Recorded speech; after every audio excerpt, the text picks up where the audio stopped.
Entonces, continuando con el módulo de lo que es ventilación y la fisiopatología de lo que es la ventilación, y para repasar y cerrar algunos conceptos de lo que es la acidosis respiratoria, vamos a ver cosas que se van a repetir bastante de la clase anterior. Vemos que la definimos como una presión, en realidad parámetros van cambiando, porque habíamos visto la clase anterior, o sea, no van cambiando, está bien. Acá lo que el parámetro que usa en sangre, el gas que maneja en sangre, es el dióxido de carbono. Acá tendríamos una insuficiencia respiratoria, una acidosis respiratoria. No es lo mismo acidosis respiratoria que insuficiencia respiratoria. La insuficiencia respiratoria, y esa disquisición también está buena hacerla, la insuficiencia respiratoria determina la disminución de la concentración de oxígeno en sangre a menos de 60 milímetros de mercurio o a eh, bueno, no, menos de 60 milímetros de mercurio. Y lo que tenemos después es la acidosis respiratoria, que puede cursar con acidemia o sin acidemia. ¿Tá? La acidemia es la disminución del pH en sangre. ¿Tá? Entonces, lo que me va a determinar la acidosis respiratoria es el aumento de la presión arterial de dióxido de carbono. Esto me va a generar, en consecuencia, una disminución del pH que va a ser menor a 7,36. El pH fisiológico es 7,4 más menos 0,04. ¿Ah? Acidemia y acidosis no son la misma cosa. Y en cuanto al bicarbonato, este se supone que estaría aumentado a mayor de 26 miliequivalente por litro. ¿Tá? Entonces tenemos que puede ser de tipo aguda, que acá vamos a ver que va a haber un miliequivalente por litro cada 10 milímetros de mercurio, o crónica, que va a haber entre 3,5 a 4 miliequivalentes por litro cada 10 milímetros de mercurio. Como habíamos visto, la presión, igual acá vamos a ver la presión arterial, no sé si yo dije la alveolar, de CO2 es directamente proporcional a el flujo ventilatorio de CO2 e inversamente proporcional a el flujo de alveolar, ¿tá? Entonces, o la ventilación alveolar. Vemos que la ventilación alveolar es igual, como habíamos visto, a la ventilación al volumen minuto, ¿tá? O volumen alveolar, ventilación, volumen, al volumen minuto menos el volumen del espacio muerto, que también lo podemos calcular como el volumen corriente menos el volumen del espacio muerto por la frecuencia respiratoria. ¿Tá? Entonces las causas de hipercapnia van a ser el aumento de la fracción inspirada de CO2, como ya vimos, el aumento en la producción de CO2, y esto se da en determinadas patologías, en shock, en el ejercicio intenso, en la activación de metabolismo anaerobio, pero bueno.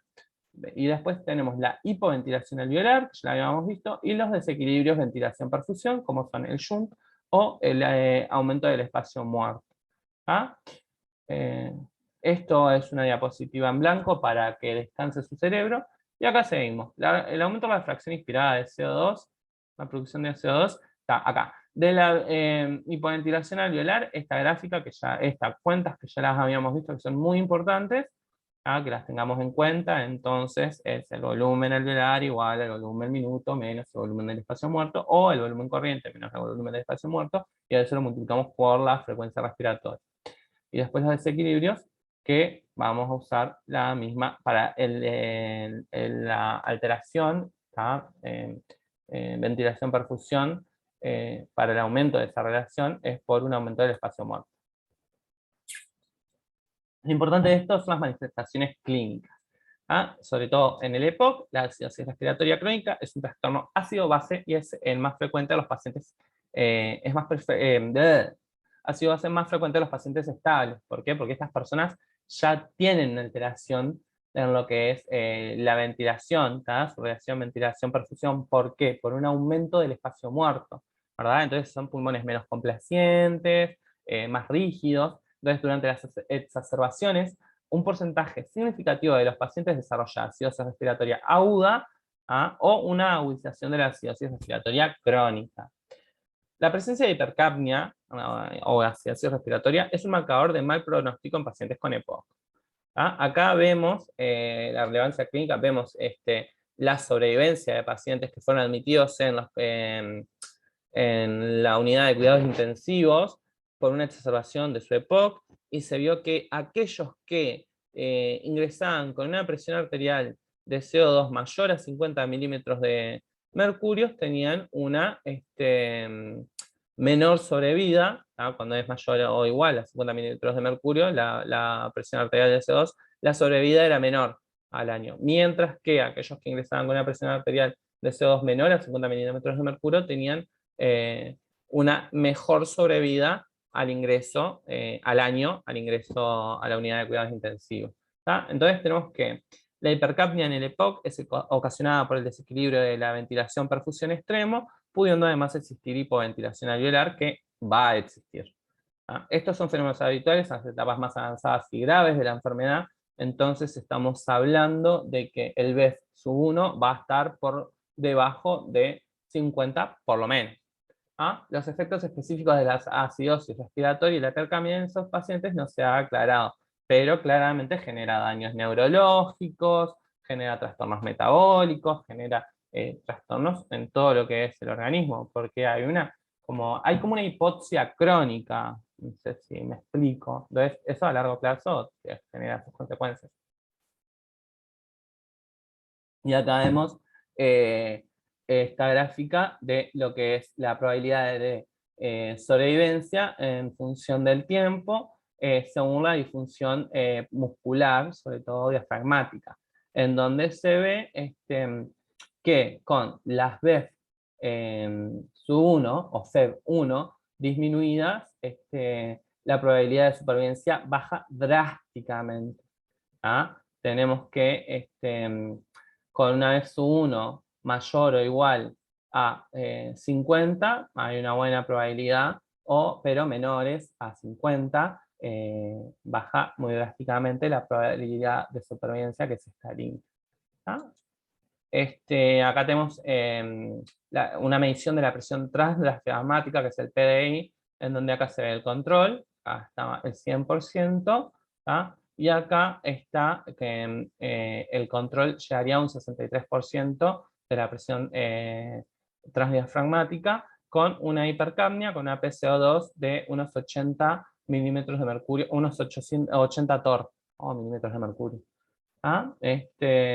Acá vemos de vuelta la presión transdiafragmática en función de la frecuencia, y vemos todas las alteraciones que se dan. Esto mucho no importa, son ejemplos de cómo afecta esas disminuciones de las presiones transdiafragmáticas.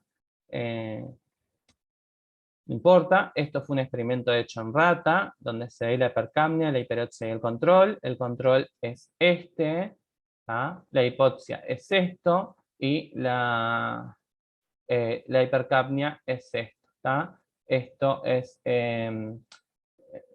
vemos dos ratas, iba a decir dos individuos, pero el grupo de ratas control contra el grupo de ratas afectadas, y vemos que las afectadas tienen una mayor hipercapnia. ¿Tá? Acá de vuelta se comparan. Esto es la presión transdiafragmática, control sobre las presiones. En realidad estos son los mecanismos neurológicos de lo que es el control diafragmático, y nada, se comparan distintos tipos de individuos, y se ve que también hay una alteración central en estos individuos que tienen una disminución de la presión diafragmática debido a una enfermedad pulmonar. Entonces hay una afectación a nivel central de esto. Y esto, bueno, esto nos muestra también los distintos controles en función del tiempo Ah, se me fue esta gráfica. Denme un segundito porque se me fue esta gráfica.